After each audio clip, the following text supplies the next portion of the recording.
We are so thrilled you are all with us this evening. I'm Amy Amison, and I have the pleasure and privilege of serving as chair of the Stewardship Commission.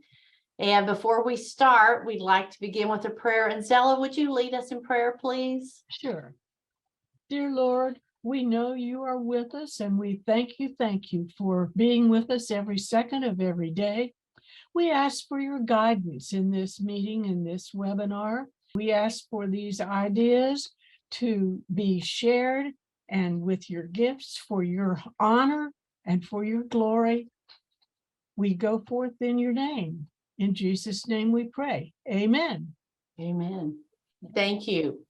Gary, would you put the PowerPoint up, please? And we will begin.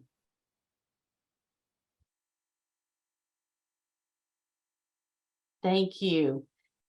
You can go ahead to the next slide. So tonight, what we're going to do, we'll introduce the commission, talk a little bit about the survey results associated with year-round giving, do a recap as a group about our year-round stewardship activities, and then talk about planning for year-round going forward, give you a few resources. We will take questions during the webinar, we'll also be glad to at the end, but feel free to ask as we go. And then we'll give you a couple of things to mark your calendar. Next, please. So here we are. We are all on this evening. This is a wonderful commission of volunteers who are committed to stewardship. Father Isaac, Linda Robertson, Zella Forsyth, Jim Gilligan, and Anita Philbrick. And I appreciate all their work this past year as we've started. Next, please. And this commission was reconstituted last April. We are about to have our first birthday. When Bishop Diane called and asked if I would chair a commission. I had been part of a stewardship commission in the Diocese of Atlanta. We did a survey, as you all know, of the churches to understand what you were interested in. And we had a webinar in January about planning your annual giving campaign. Next, please. So I'd like to turn it over to Jim to tell you a little bit about the survey as it relates to year-round stewardship. Thank you very much, Amy. For those of you who do not know me, I'm Jim Gilligan from the Church of the Resurrection in Blue Springs. Some of you may know my wife, Elaine, who is a part-time with the Diocese of West Missouri as the HR/finance assistant. So we go way back in the diocese and our congregation. So it's always a pleasure to talk with you all tonight. My presentation tonight is very short, and it is sort of a recap of what we did in our last webinar. Where we went over the stewardship survey. So you may recall from that we had 42 responses out of 47 congregations. Gary, if you can move to the next slide. So in that presentation, these are the slides that we're kind of picking out tonight to highlight in our year-round stewardship presentation for now. So we asked in that survey if congregations in the diocese have a year-round stewardship program. And overwhelmingly, most parishes do not. So only 1 in 6, which I love the math, comes out to be 16%, say that they have a year-round stewardship program.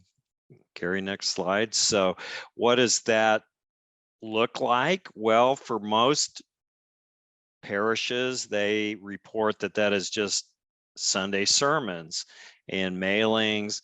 The least used tool for year-round stewardship is testimonials out of all those. But remember that we're only talking about 7 churches out of 42 that have stewardship or year-round stewardship. So these are very small amounts. The next slide, please, Gary. So we asked this in our survey: how often do you communicate during the year with your church on stewardship? And over half only do it during the campaign for those few weeks of the year. 1/5 do it twice a year, and then we go down from there. Where only 5% of our churches communicate with their parishioners weekly about stewardship. Next slide. So we asked this question to everyone in our survey to rank what issues you want this Stewardship Commission to prioritize when we come back to you with information and webinars like we're doing tonight. So number 2 was year-round stewardship, and hence that's why we're doing this tonight. So the most requested item was how to conduct a pledge campaign, which we took care of, if you will, in our last webinar last month. So Gary, next slide. I think that Excuse me. Yeah. Oh, hi, Jim. This is Beth Yeah. from Grace, and we're just getting on board this way with Father Joe. And one of the things that, excuse me, I wanted to know, because I came to this one, and I'll try to be committed to anything else where communication like this, but can we get a copy of what was discussed in the survey, and also what was discussed at the last about the pledge campaign? Some information, if you have it. Yeah. Sure, absolutely. Okay. We'll follow up at Okay. the end of the presentation tonight. We'll get that out to you. Okay. Amy. Make a note Thank of you. that. Yeah, you're Thank welcome. you. Okay. Okay. So this is my transition. I'm going to turn it over to Father Isaac, who I'm going to take this opportunity to also, I hope I'm not going to call you out here, Isaac, has some great news to share. So I am congratulating you again, but I'm going to let you say what it is. Well, thank you, Jim. Yes, we announced Sunday that I will be headed at the end of April, moving down to Springfield to become the next rector of St. James Church on May 1st. Back to the topic at hand here. So discussing year-round stewardship, as we just said, the number one topic that the members of the diocese who completed our survey said was, well, let's talk about pledge drives or a stewardship campaign. And almost every church does that. This next topic, a very close second choice, being a topic that very few of our churches engage in, or at least know they engage in, is year-round stewardship. I thought to kick off a conversation to talk about best practices, it might be helpful to just name what all can fall under the umbrella of year-round stewardship. Amy, would you like to start us off by just naming what some of those pieces are? Sure. One that comes to mind is plan giving. Sure, thank you. So having conversations throughout the year on how to include the church in your estate or in your final wishes there. There are so many other ways in which we can talk about stewardship all year round that are not simply our pledges to the church. I think if you saw in the statistics, there was at least one congregation who speaks weekly about stewardship. Stewardship comes in so many different forms. So I'll open it up to the floor here. What all ways do your churches talk about stewardship throughout the year? And how do you do so? Is it via newsletter, announcements, conversation? What all does it look like?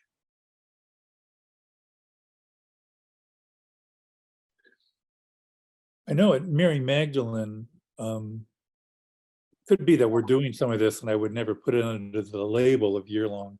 One thing is that we publish in our bulletin where we are with our budget, and at least it's there, so people can see, first of all, what the total budget is, but how we're doing in terms of pledges. I don't spend a lot of time in that in any announcements or anything, but it's there. And everyone knows they can talk to me or anyone on the vestry about that. But the other one that comes to mind, and we're probably doing this, but I just think it's part of stewardship, is thanking people for different events that happen. And it could, and usually it's a combination of funds and their volunteer time that make something possible, an outreach event, for example. So those are two things that we do that I think are part of this, but we want to expand this. Thank you, Larry. Gary, as others begin to speak, would you be willing to flip to the next slide, please? I forgot. I just jumped into conversation without a slide to guide us here. What other ways did you promote year-round stewardship in your churches? So Isaac, this is Jim. I'm going to jump in. It's kind of a different viewpoint on this, since I've been the treasurer at my congregation for over 3 decades. So I have wild stories to tell of all kinds of interactions with parishioners about stewardship. And I think that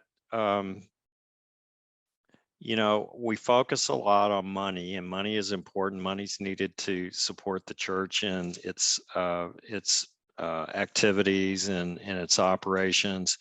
But, you know, it's a difficult topic for people to talk about. And I think stewardship encompasses so much more than that. And I always say that people are on their own individual journey.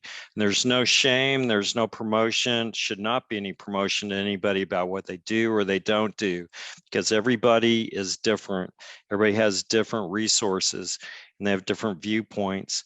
So I look at one of the most important parts of stewardship is actually participation in the church, whether that be hopefully you come to Sunday services, but maybe you watch online, maybe you participate in an outreach program, that you do whatever is comfortable for you. Everybody, again, is on their own journey, but people do not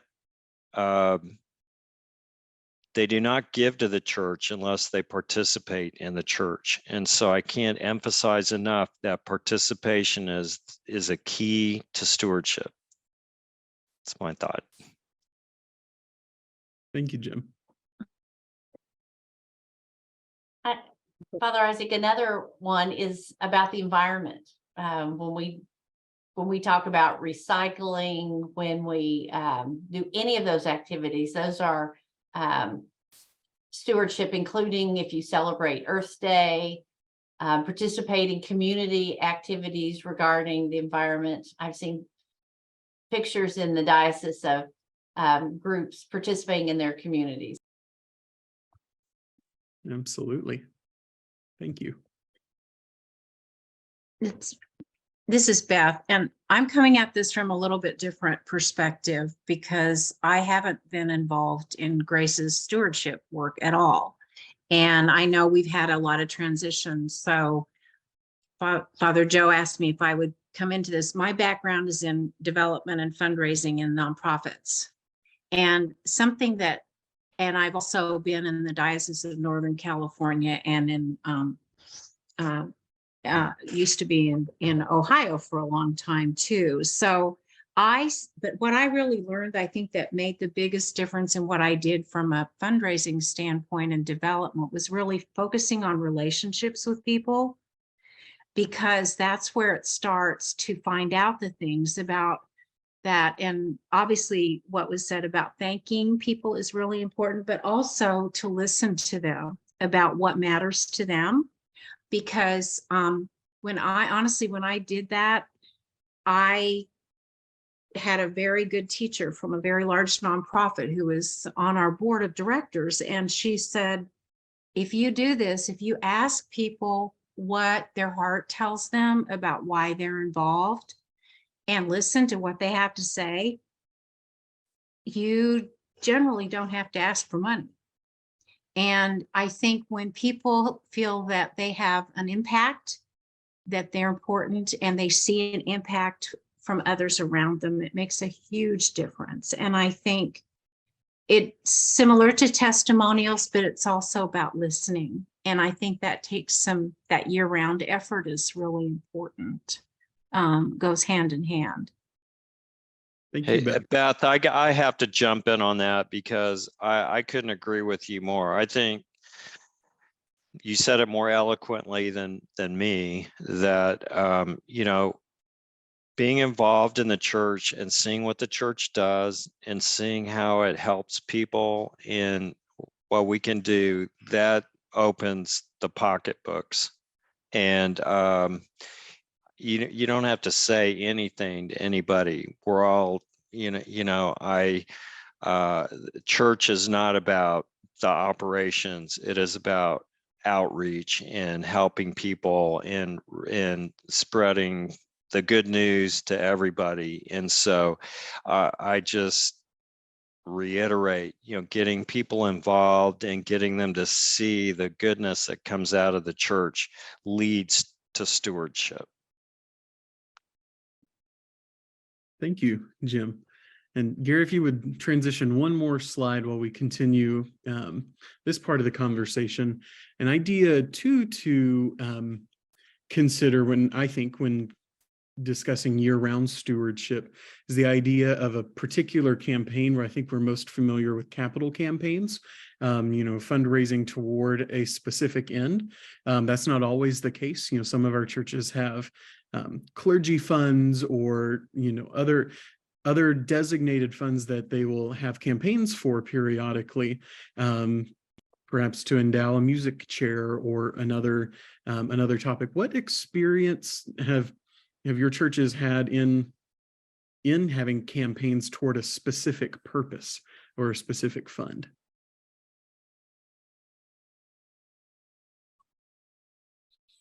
It sounds so lofty, Isaac. About a year ago, so our church plant is all electric. We do not have gas that comes into the property. So that means that we have a lot of these really big, expensive heat pumps around the church, and someone wanted copper pretty bad. And so we had a lot of damage, and the church insurance company was very good, but we needed to raise $14,000 specifically for putting in security cameras and fencing and things like that above what people were pledging. And we're not a large or rich congregation, but people came through very quickly. I was amazed by that. And it's not that people were really waiting for, fencing and closed circuit TVs, but I think they saw a concrete need that made a difference. And I'm always humbled by that. Absolutely. Yes, when there's that need that can be seen, and also when it is one like stewardship, how are we taking care of what we already have? And in some cases, sure, it's a fence or closed captioning. Kathy, I see your hand raised. Well, a Good Shepherd for years, and I'm a baby still at Good Shepherd. I've only been there 15 years. So, but as long as I can remember, we've have always had what we call a R&D fund, and that takes care. So every year that committee decides what larger purchases or improvements or needs that we have they would like to see budgeted for that year. And that fund is above and beyond the regular budget. And so that seems to work. Typically, it'll run not more than $15,000 that we'll ask for.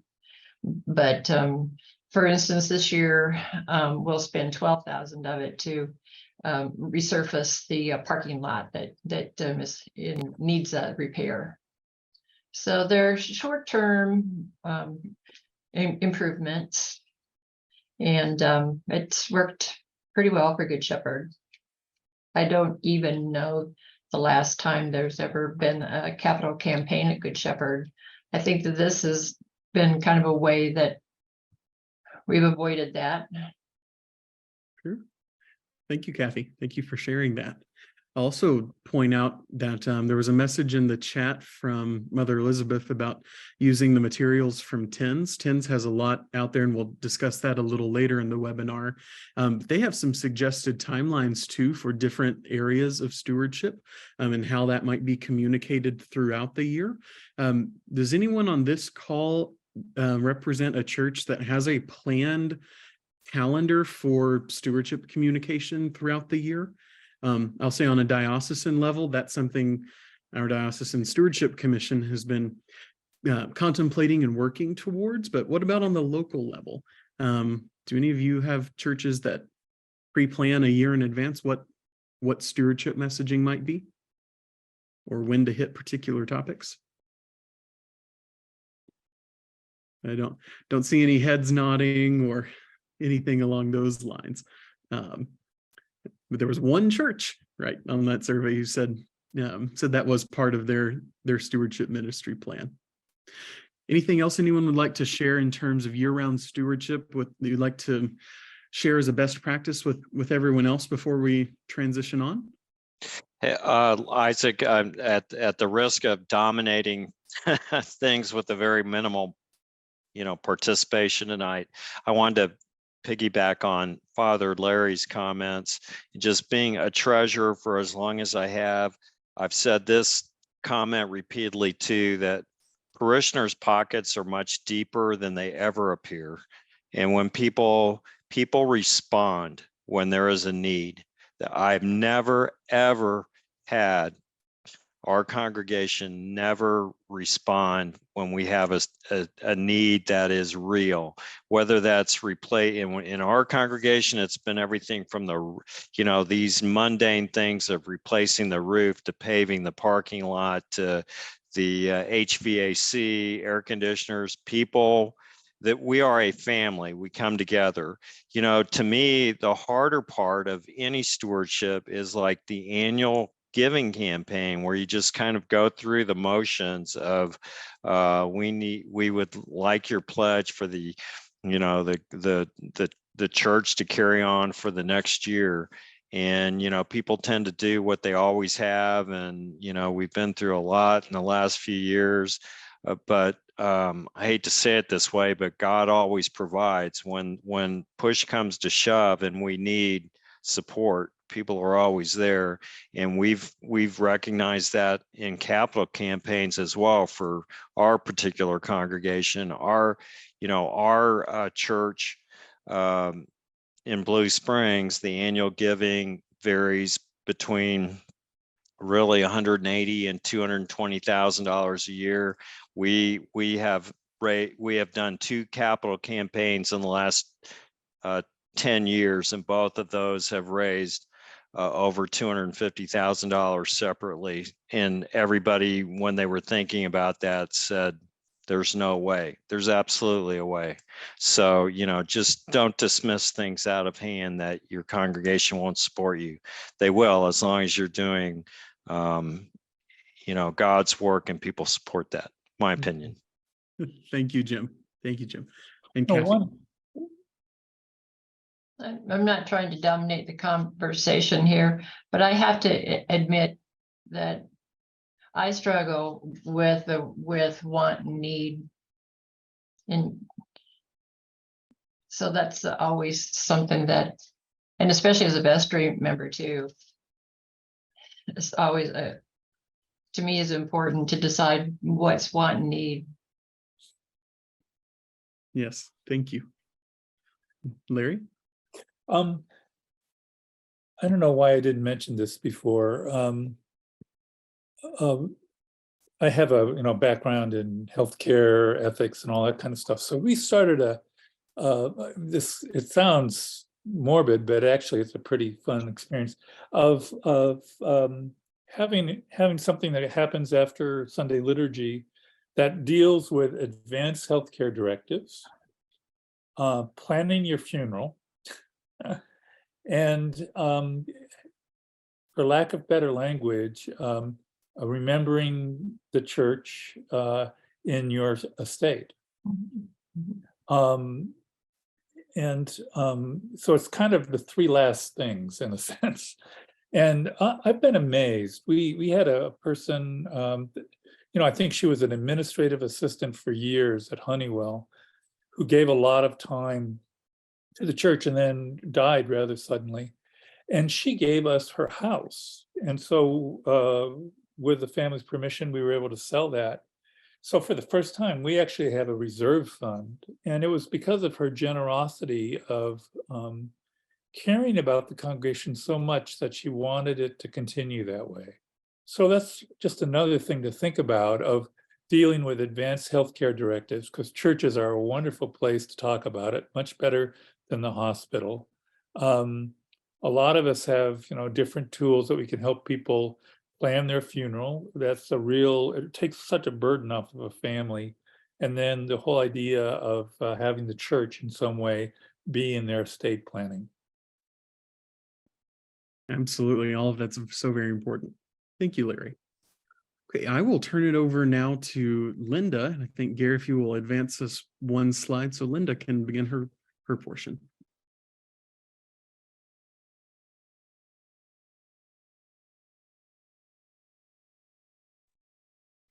You can advance to the next slide.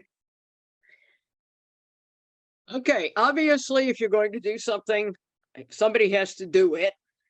Ideal situation is to have a stewardship ministry team, stewardship committee, whatever.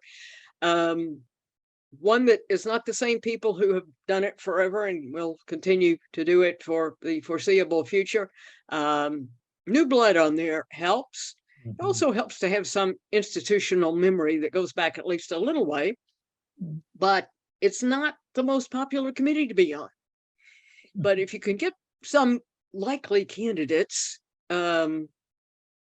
excited about it, it can be a fairly interesting committee and pretty exciting. And sometimes it's a good way to incorporate a new person, for example. And some diversity on the committee is good too, because people have different ideas and different backgrounds, and different things kind of occur to them and appeal to them. So you have to get, people together, preferably for, at least a 1 to 2 year commitment minimum. So it's not totally new. You're not inventing the committee again entirely every year. Then you need to figure out what you're going to do. You can select a program, you can design a program. TENS, for example, has a program. They supply an assortment of things, which we'll do throughout the year. If you have a really involved program, you're going to need to supplement that. At St. John's, we do weekly bulletin boxes in the weekly calendar part of the bulletin. We do monthly things in the newsletter. Some of them come from TENS, some of them come from other places, but that's a good sort of turnkey site. If you want to get more complicated, you can do a series of things. Maybe kind of a united thing where they're all related, or do a seasonal thing. We'll look at a couple of examples of that, and then figure out how you're going to publicize those themes, those issues, and how are you going to support those through activities. And then another thing that's important is how are you going to interface with other causes or committees or commissions within your parish, because you can get some really good support and some mutual mileage out of that kind of thing. And I don't know what you have, but for example, if you have a good outreach committee that is doing anything from an annual collection for ERD, whatever the theme of the year is, bees, that's our current thing, beehives. We've done goats, we've done chickens, we've done mosquito nets, whatever. But clearly that's stewardship on an international level. We've done, they do collections for a local school in a neighborhood that has a very high percentage of students on free or subsidized lunches. Very high percentage of free lunch. And they have what they call the Star Store, which means the kids, these are elementary children, and they get points for various things. Good behavior, doing their little homework thing, whatever. And then they can spend those points in the Star Store. Well, where do they get the stuff for the Star Store? Well, it's mostly donated. And it's everything from, school supplies type stuff to cans of, pop top cans of beanie weenie or tuna fish or whatever. And one of our parishioners who works at the Star Store as volunteer has told tales about some little kid spending his points on food and saying, this is my dinner. This is not an extra. This is not a treat. This is dinner. I'm not buying little packaged crackers or something. I'm going for serious food here. So there's stuff like that. Do they do Easter baskets, Christmas baskets? Sometimes there are ways to kind of interface with those projects, and obviously that's stewardship too. How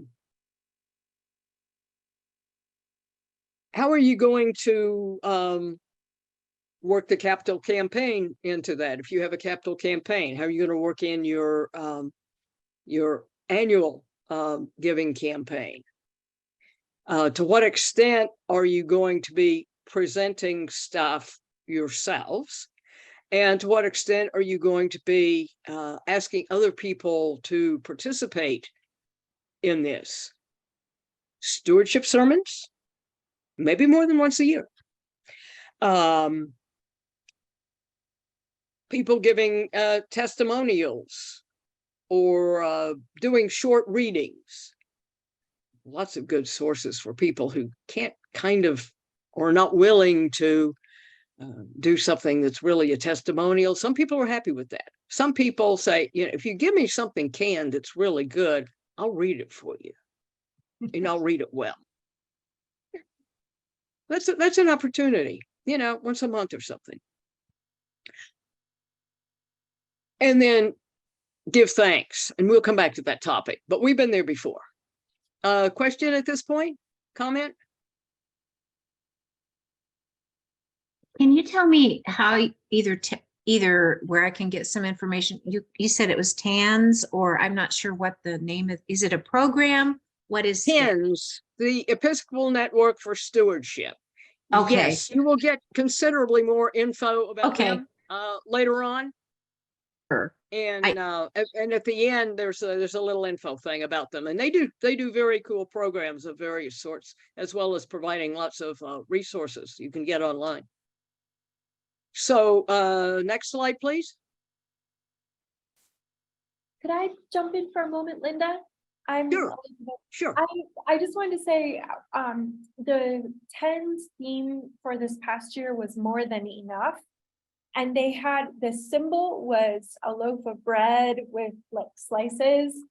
And so we did a bunch of activities with that were really fun. Like one week we handed out packets of yeast and with a recipe for how to make homemade bread. Another time we had the kids come and we all after church made the homemade communion bread. I can't remember all the things, but that seems consistent with what you're saying about the publicity and activities that support your theme. And I don't know that it actually impacted our stewardship, but it was really fun to do. And then we shared the communion bread with the churches in our diocese and used them in our church during Advent. Normally we just use the little wafers. So it was, you know, it was actually a sensory experience too for people to consider God providing for our needs. And so anyway, I share that because it was a joy to do that. And it can be fun, as you said. Thank you so much for sharing that. That's really an excellent example. One thing TENS doesn't do is provide a whole lot of visuals. They always have some kind of a logo thing, but I tend to expand on that sometimes and make little posters to put up. And so I was playing around with the bread and fish idea for More Than Enough. And we stuck these up in various places. And it gives something for, you know, catch people's attention, that sort of thing. Next slide, please, Gary.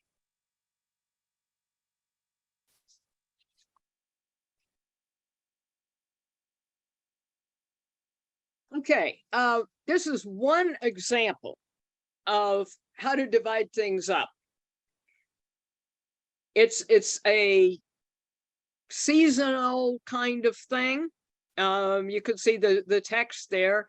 January, everybody making New Year's resolutions and stuff. What about stewardship of time, which is a deal. And you can get quite a bit of mileage out of that. May, Arbor Day, Earth Day, creation. If you have a green team in your parish, we have a green team that's 3 years old. And, you know, do you need to plant some additional trees or shrubs on your property? Does the city have some kind of, 3-4 times a year litter pickup requests? Do you have a team of people who like to pick up litter along the street? You get a remarkable number of car parks somehow doing that. I don't know. September, you know, Labor Day. There's a bunch of text there, but we don't need to go through it all. You'll get a copy of this, but that's one way of, and you can still tie that to something like a TENS theme if you want, or you could just kind of, you know, go out on your own with these and perhaps coordinate with other committees or take a benefit of city programs or whatever. Yes, do note the note from Jem about the password, and we'll give you that again. The TENS site, the diocese pays every year for a subscription to the TENS site. So we're members, and you can use that password to access their programming. Next slide, please.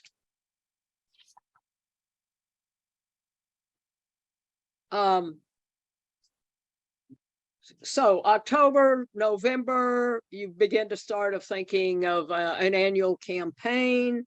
And you probably need a separate planning sheet, a sub sheet for that. You know, what are you going to do? How are you going to schedule it? What's required? If you have a secretary, what does the secretary need to get in by way of paper, cardstock, envelope, stamps? How are you going to put this thing together? You're going to have a coffee hour, special coffee hour, kind of celebrating, you know, special giving Sunday, gratitude Sunday, and although it never ends really, of the fall campaign or the spring campaign if you do a spring one. So to kind of plot that out, it helps the committee and anybody else who's involved, who's going to have to, run the duplicator or whatever if you don't do it yourself. And drag the organist in on this if you can. So especially at the campaign time, it helps if different things kind of reinforce each other a lot. There are a couple of other ideas here. Every member visitations once, twice a year. Financial pledges of time and talent. There are different ways to connect that. I've also seen as part of the fall campaign, giving of treasure, but also, here are some opportunities would you like to sign up for? And they can be put together or they can be separate. And again, reinforcement about, Sunday bulletins, monthly mailings, whatever. So it doesn't just pop up in the fall and we talk about stewardship. It does. The time and talent really need to be integrated throughout the year. Oh, I got a question about every member visitation. That's like calling on people. I mean, not cold calling, but would you be willing for me to come by and share some information with you, kind of thing? Other questions at this point? Okay, next slide.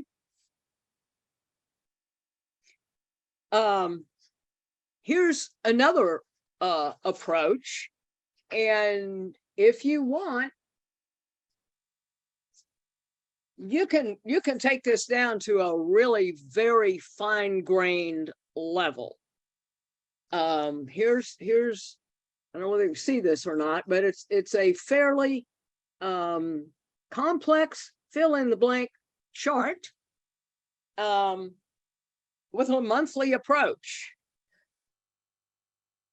divided up by months, and then for each month, what about spirituality? What about ministry focus? What about special something to do with finance? What about environment? Are we going to push recycled paper at this point, or are we going to push hazardous materials at this point, or whatever? We're going to particularly express gratitude to some group. We're going to have a special event.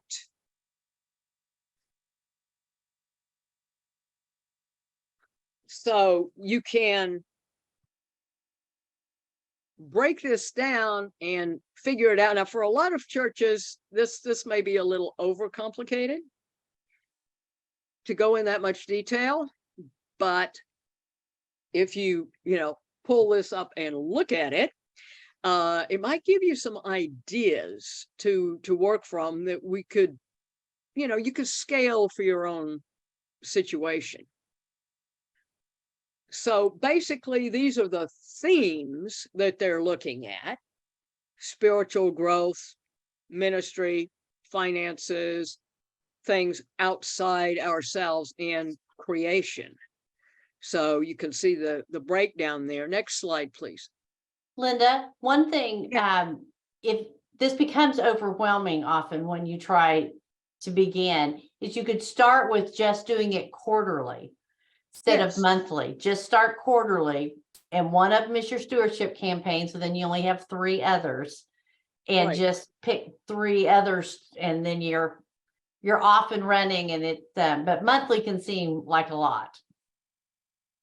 Monthly is a lot, especially if you're a small place, but you could get some ideas. This is from the Diocese of Olympia's website.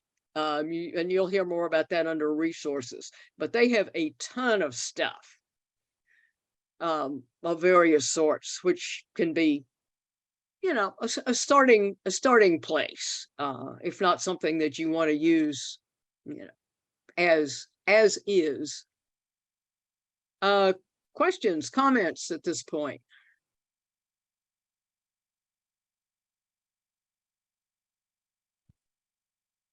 Linda, I just say for people like me, you know, go look at your church in Springfield, because I think you guys do a great job because you head it up as a year-round stewardship. So you've been my go-to for how to do things, and you can kind of piggyback on the TENS program and convert that into a year-round program as well. Anyway, kudos to Yeah. you.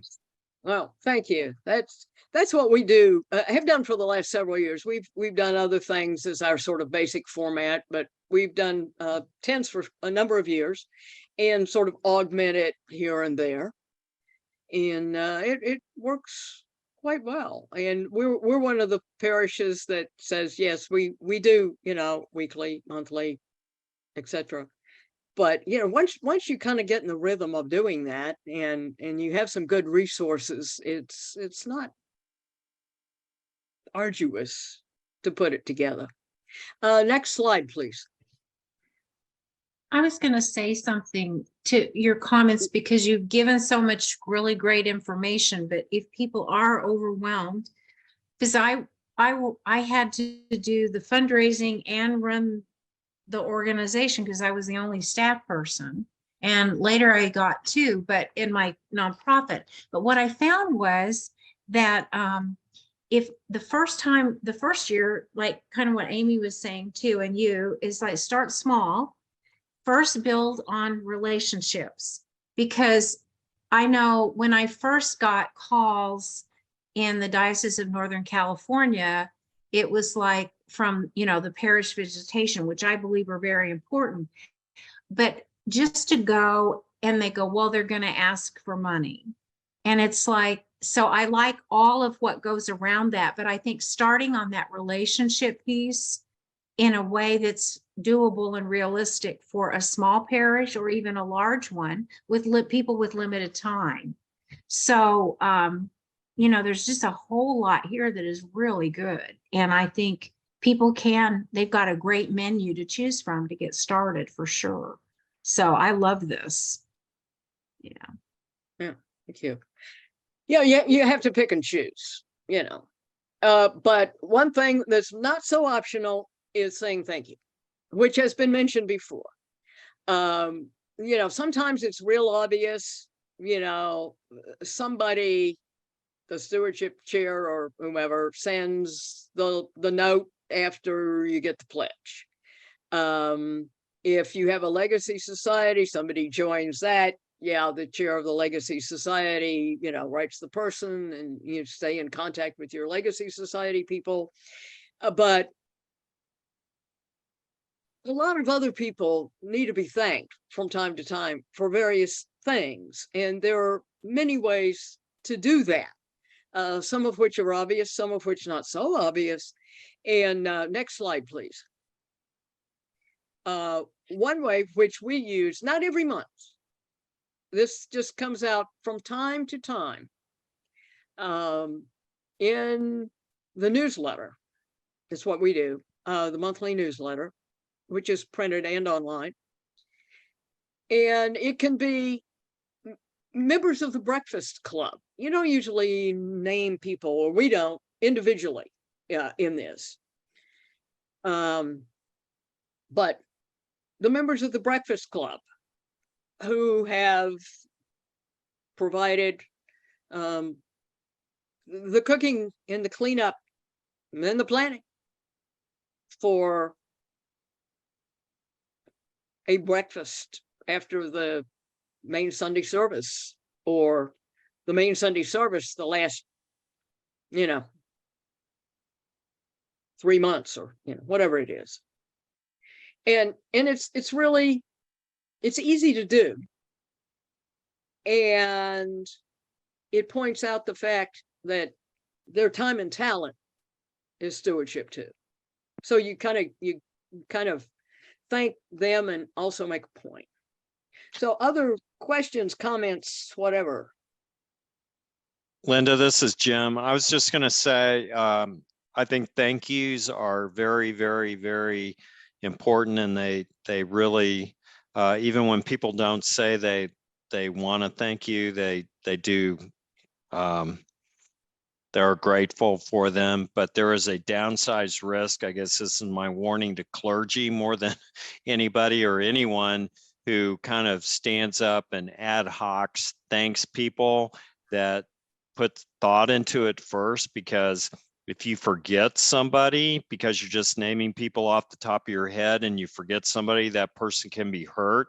So, like not naming individuals specifically is maybe a good point from my perspective of avoiding that conflict. But and then also not overdoing it where it's like becomes not, if you just say every week, like thank you, everybody was great, then it's not special. You need to make it specific and specific people where it recognizes everyone, or name the group so you don't miss somebody, if that makes sense.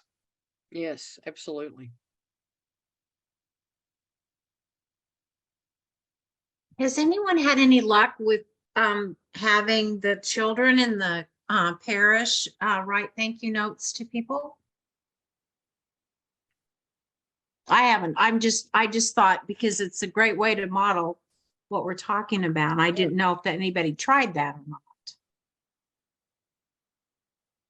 Oh, no. Linda, Yes. this is Linda Girding from St. Matthews. I just want to say that this has given me a different perspective really on what can fall under stewardship. A lot of, we have what we call a loaves and fishes Sunday, and every Sunday parishioners will bring food items for our local food pantry. And we have a lot of outreach. I'm outreach chair. And so a lot of the things you were talking about, community things and getting your parishioners to work together and feel, like their dollars are going somewhere for a good purpose, has made me think about how outreach overlaps with the stewardship, which there again overlaps with evangelism, because some of the things that we do, we've just connected with an elementary school. I think it's Caring for Kids KC, and the parish is providing, during the winter, we did scarves and hats and things for that school. And we've gotten involved with helping the school with their book fair and that kind of thing.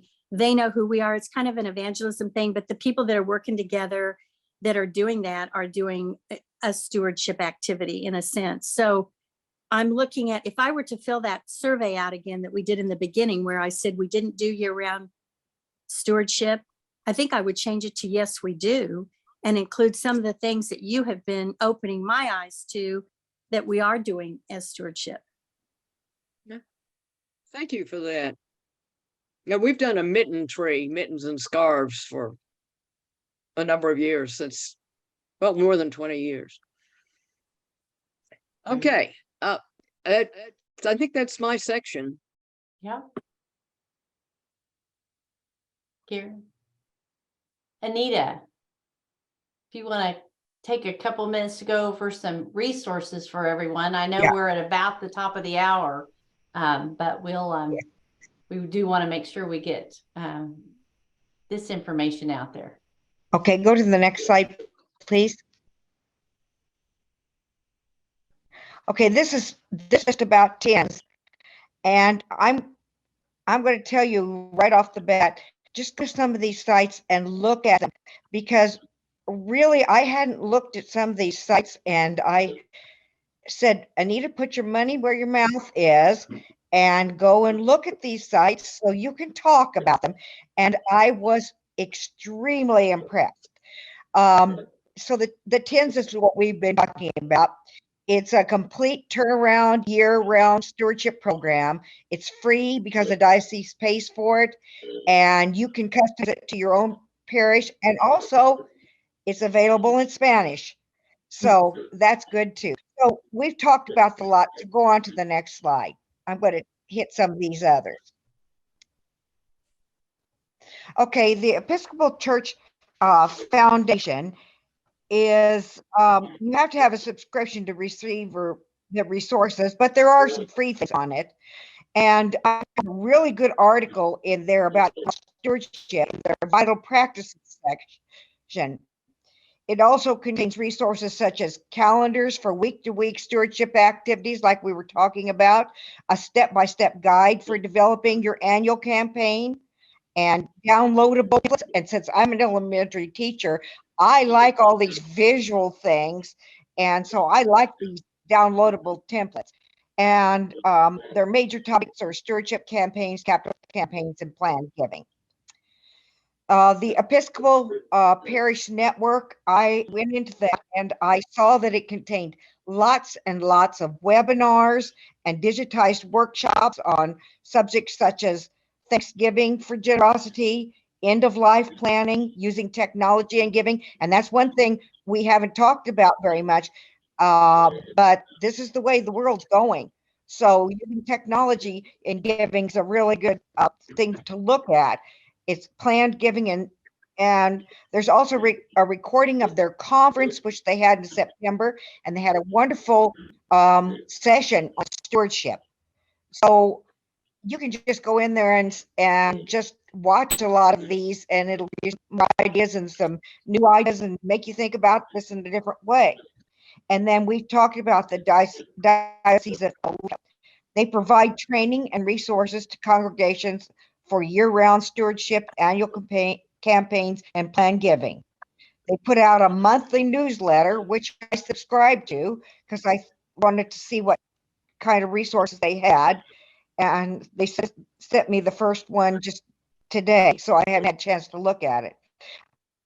The types of resources they provide are things like bulletin inserts that follow the liturgical year, correspondence for annual and capital campaigns, planned giving manuals, how to start electronic giving, video, and teaching stewardship theory, which as a catechist, I like the idea of teaching stewardship theory, developing a strategic plan, fall church campaigns, and lots of other things. I know I went through that very fast because our time is short.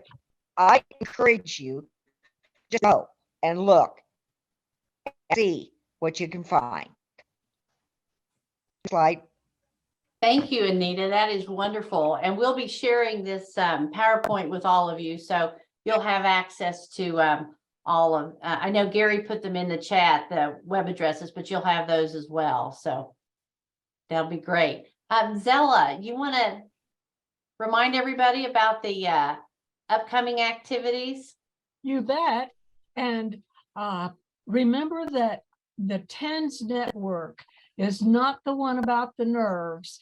The TENS in the Episcopal churches, the Episcopal Church, the Episcopal Network for Stewardship. So that's what TENS means in this case.